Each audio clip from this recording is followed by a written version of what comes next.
James Cameron is a conundrum.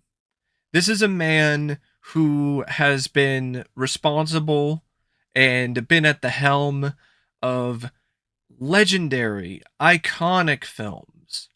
He is arguably one of the best filmmakers of his generation. But for whatever reason, due to this man's ego and his obsession with technology, he creates this caustic combination that destroys not only the integrity of whatever he touches, but his legacy and the very art that he has worked so hard to create. This isn't intended to be a hit piece on James Cameron. It's a lot more complex than that. James Cameron is a filmmaker that I greatly appreciate when it comes to his filmography. I love Aliens and The Terminator, and I really like T2, and I'm a huge fan of The Abyss and True Lies. He truly has directed some of my favorite films of the respective genres that those films are a part of. In a lot of ways, he has been responsible for some absolutely astonishing advancements in visual effects and filmmaking in general. And I will always appreciate him for that. But the man, ever since he became the king of the world after Titanic, has become, in a lot of ways, a giant douche. If you look at his recent comments in an interview with, I believe it's the Hollywood Reporter, the man is asked a pretty benign question about people's reactions to the 4K remasters of Aliens and True Lies and The Abyss, and his reaction is unbelievably rude and callous and egotistical and just a prime example of somebody being an absolute douchebag. I gotta quote T2, chill out, dickwad. Seriously. But before I even get to that quote, I'm going to establish some history. I'm going to provide some context here for James Cameron and his descent into madness and hypocrisy and douchebaggery. So, this is a quote from American Cinematographer about True Lies. And James Cameron, at this point in time, he had absolutely zero issues with the True Lies print. In fact, he sings its praises. He says the 70mm prints of this film are shockingly great in terms of image quality. This is the fourth time I've printed in 70, and it's the first time that the 70 prints have looked substantially better than the 35s. The 35mm prints of True Lies are very good, but the 70s look like IMAX by comparison. So this is back in the 90s when he did True Lies. And a lot of the argument that Cameron and other people have for why the True Lies 4K looks as bad as it does is because of the film that was used to shoot the movie with. Well, James Cameron completely contradicts that statement with this interview with the American cinematographer. And this isn't the first time that he's completely contradicted himself, because he does that again later on when he's talking about Aliens. Now, speaking of Aliens, this is a snippet of an interview that was from somebody who worked on the Laserdisc release of the special edition of Aliens that came out in the 90s. And this is to establish that James Cameron, even before Titanic, had a tendency to be unreasonable and unrealistic and be very egotistical when it comes to his approach to film restoration on physical media. Because that's really where a lot of this is coming from.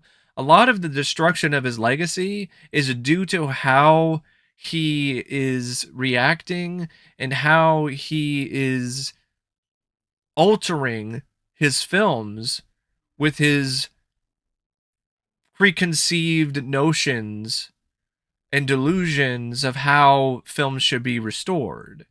So this starts way back in the time of the Laserdisc release. The telecine operator was a bit inexperienced. That, combined with the poor judgment of Mr. Y, the director, James Cameron, made many of the film's dark scenes somewhat grainy. When the director came in to view the result of the transfer, he decided to bring his personal TV set to view the transfer. All engineers were aghast, understandably so, because that's not how you actually properly judge a transfer based on some personal TV set that you decided to bring from your house. Everything has to be professionally calibrated. And then the director said nonsense when these engineers who do this for a living pointed out how ridiculous it was for him to bring in his own television set. I almost said television shit because it might as well be. Bring his own television shit to the set. But he's like, no, nonsense.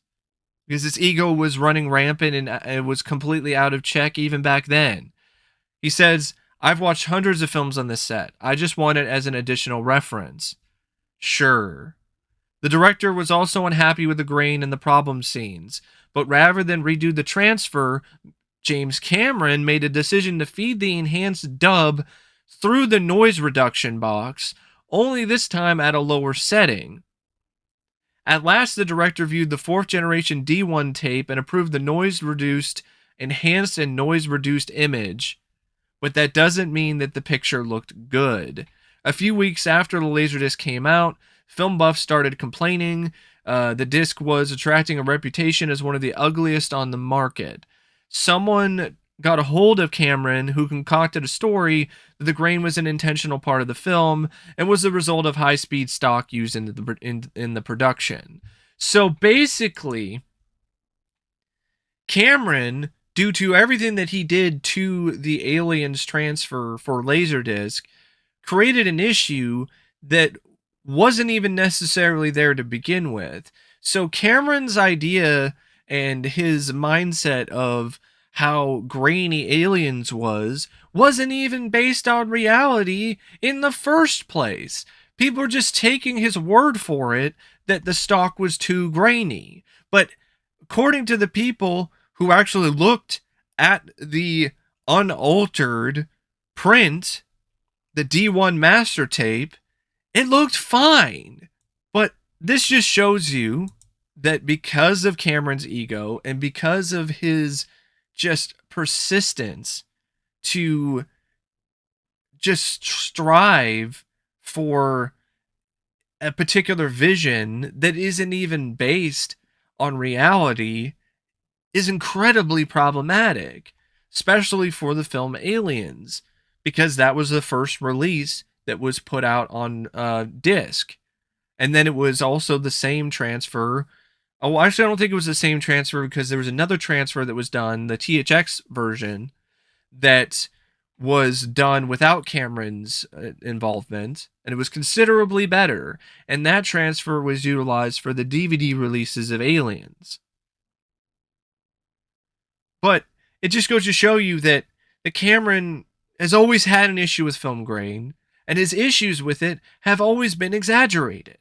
So as the years go by, it just has gotten worse because now he has the technology to completely remove grain and to make films look the way that he personally wants them to versus the way that they looked when they were released in theaters, or at least a semblance of that particular look for those films. And it gets crazier when it comes to Cameron, because this is a quote from James Cameron from a interview in a magazine for the 30th anniversary of Aliens. Every film is a cross section or a snapshot of the technology available at the moment that it was made. So it's pointless to say, well, today I would have done it with this. I would have done this with CG. I would have done that differently. You have to edit all of that out and say, okay, this was made 30 years ago. And this is from Cameron himself. This is a quote from James Cameron from that article. And in the same article, he mentions that he cringes at some of the scenes in The Terminator due to the effects, but then he walks them back and says, it's a product of its time. And then he says, I don't cringe at anything in Aliens. But of course, that completely changed all those years later. I mean, not even 10 years later, because that interview was done in 2016. So less than 10 years go by, and then his mindset changes completely to the point where now he's cringing at everything in Aliens because it doesn't look like it was shot in 2024 with a digital camera. And this just brings up another issue with Cameron that has existed long before he supervised or signed off on these questionable and just really, for the most part, except for maybe The Abyss and Titanic, abysmal AI abomination 4Ks. He's quoted at the time of the first Blu-ray release of Aliens saying something along the lines of this: it's spectacular. We went in and completely denoised it, degrained it, upresed, color corrected every frame, and it looks amazing. It looks better than it looked in theaters originally because it was shot on a high-speed negative. There was a new negative that didn't pan out too well and got replaced the following year, so it's pretty grainy. We got rid of all of the grain. It's sharper and clearer and more beautiful than it's ever looked. And we did that to the long version, to the director's cut, or the extended play. That Blu-ray, by the way, was one that had color timing and DNR and other stuff that was added to it because of Cameron. But that's also a Blu-ray that would have been considerably worse if a technician who worked at Fox didn't allow Cameron's final pass to go through. Because his final pass had even more DNR and even more issues. So that establishes a long history of Cameron just not allowing these technicians and these experts in their field to just do their jobs, and him trying to act like he knows better, which ties into his ego. It also establishes that, yet again, he's really obsessed with the technology. You can hear the excitement in his voice that he's talking about denoising and de-resing it and making it sharper and clearer, which is exactly what he wants to do because he's got a new piece of tech that he can play with. And that ties into his commentary and his comments about 3D. This is him talking about 3D in an interview with Ain't It Cool News. I can't think of anything that I see on a screen these days without thinking how much better it would look in 3D.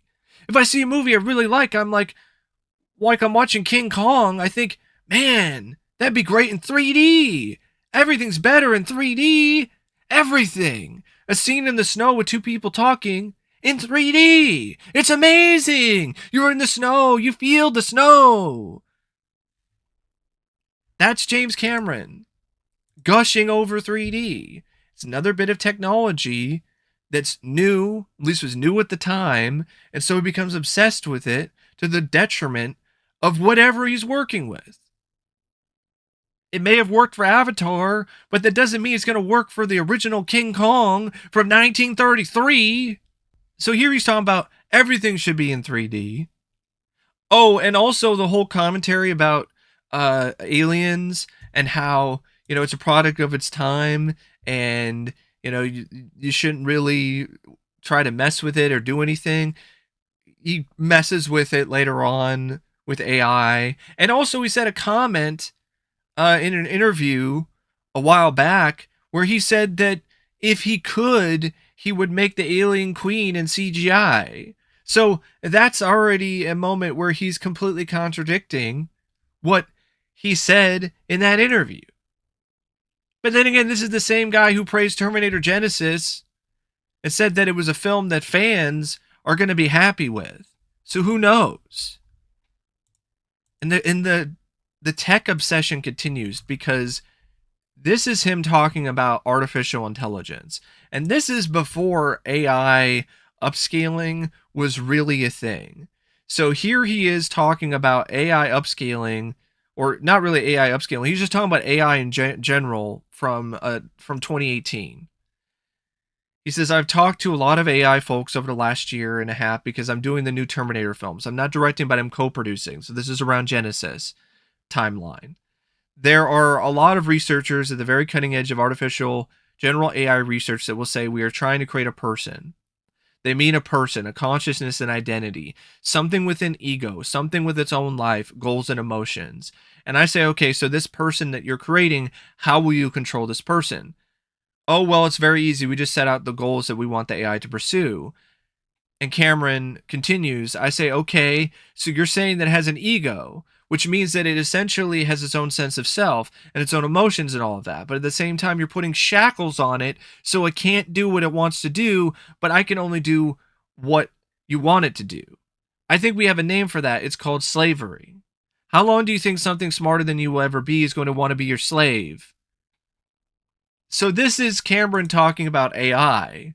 So he's already a fan of AI. He wants AI to be free. He wants Skynet, apparently, which is scary to think about. He doesn't want AI to have any restrictions. He wants AI to just roam free with its own ego, which makes sense because this is a guy who's obsessed with technology and has a massive ego. So why wouldn't he want the technology to have an ego just as big as his own?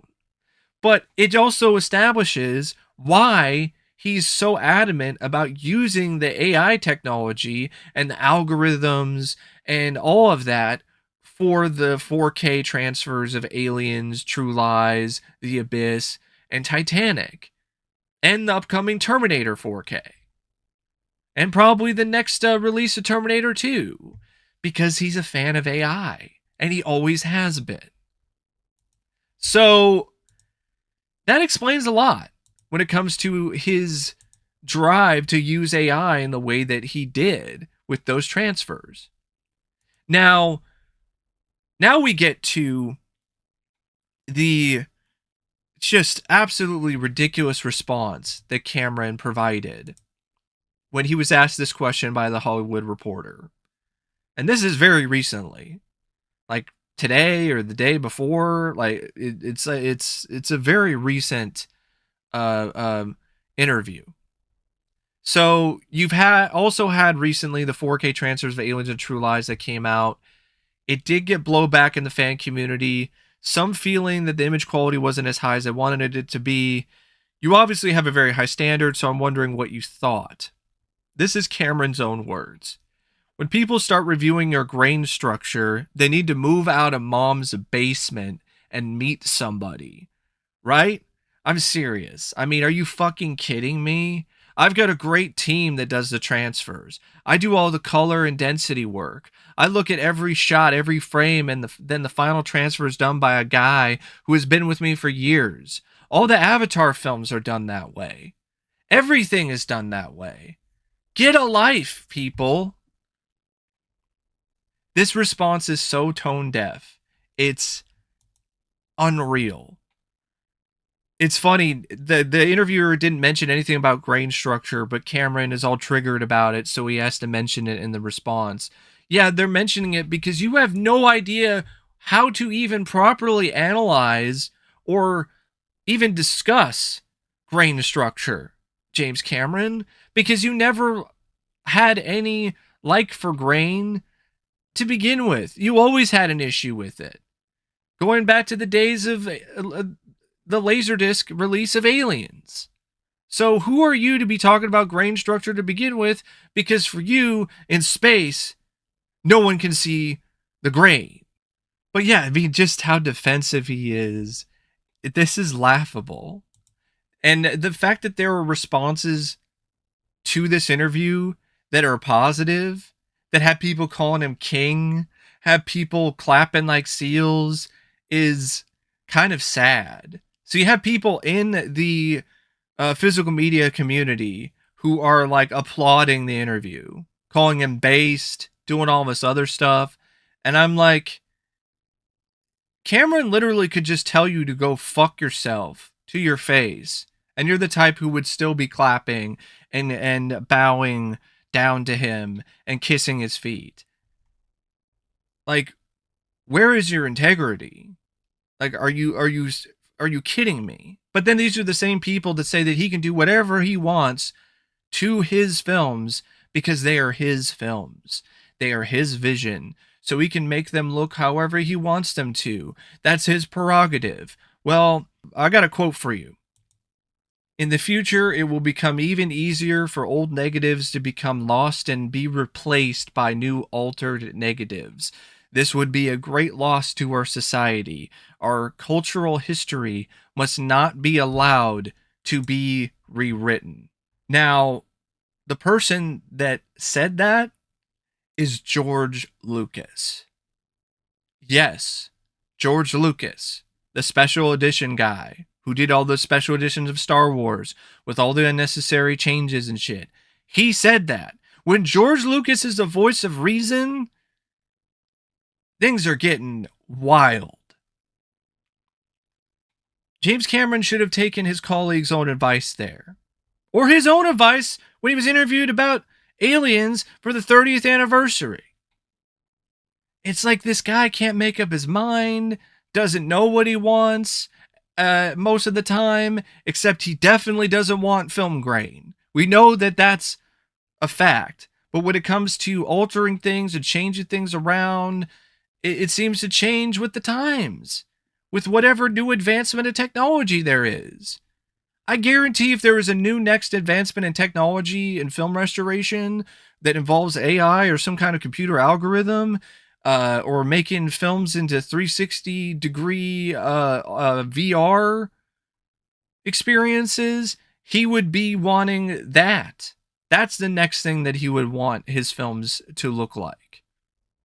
So he's the last person who should be the end-all, be-all, final say when it comes to how these films look on physical media, because he can't make up his mind half the damn time. He also doesn't have anywhere near as much experience as he thinks he does when it comes to these remasters. He doesn't do the remastering himself. He just sits there in a room while other people do it, and then he criticizes their work, and then says all these different things about how he would do it and how his idea and his thought process is better than the people who have been doing this for years. It's ridiculous. And because of his ego, and because nobody is putting him in check, because nobody has the balls to do it in this industry, he just gets away with it. And people buy his bullshit where he says things, well, I'm the professional. I know what I'm doing. I analyze every frame of all of these remasters and to make sure that they're right. What? You nerds who live in your mom's basement, you don't know what the hell you're talking about. And it's like, you don't know what you're talking about either. You don't restore films. You direct them. And you work on technology. That's it. You're not a film restoration expert, James Cameron. So he's just delusional. And people, because they don't want to call him out and they don't want to deal with his wrath, they just let him be delusional without any consequences whatsoever. George Lucas got all the consequences for what he was doing with his special editions of his films, but James Cameron does a very similar, if not the same kind of thing, and there's people who call him out on it and criticize him for it, but there's also a large portion of people who just give him a pass. And the fallout of this AI thing is that we're just going to see more restorations and more 4K remasters done with this AI upscaling. That's already that happened with Jaws 3D. It's gonna happen again. I heard rumors that it was happening with the 7 4K, which makes sense because uh, uh, David Fincher is kind of into that sort of stuff too in terms of the latest tech, and it's gonna happen with the Peter Jackson 4Ks of Dead Alive and Bad Taste and any of his other earlier films because he's in line, not just in line, he's practically in bed with Park Road, the people who worked on the 4K upscaled remasters of Aliens and True Lies. Yeah, James Cameron, he's a hypocrite because he says all these things, but then he contradicts himself. He is just overly obsessed to technology to the detriment of his own art. Art, by the way, that is the creation of multiple people. I find it really aggravating when I see people say that these are his art. These films are Cameron's art and he could do whatever he wants with them. Like he's the guy who was involved with every aspect of the production and did everything on his own. This isn't an instance of an artist who had a canvas and did a painting on it. This is a collaboration of multiple different people's visions and multiple different people's hard work. Multiple different people in the cast and crew are responsible for Aliens and True Lies and these other films that Cameron was a part of. They're not his art. They never have been only his art. It's the same thing for Lucas. It never has ever been his art either. So that just frustrates me when I see that. It just gives him a pass for doing what he's doing, dramatically and forever altering these films that he directed and was involved with considerably, but didn't do everything in them. Like I said, this is the same guy. If he had the opportunity, he would make the Alien Queen in CGI. And this is the guy who you want to trust? This is the guy who you want to take his word for everything? Without a single grain of salt? Really? And I heard that Cameron is going to potentially be involved with another Terminator movie. That news just dropped. Great, so he can destroy his integrity even more? James Cameron at this point would honestly be better off retiring or just focusing on Avatar. And his statement about, well, they were all done by the guys who did Avatar and they look like Avatar. That's the problem. No film from the 1980s or the 1990s should look like a film that was shot in 2024 or 2009. They should look like a product of their time, which is exactly according to your own words.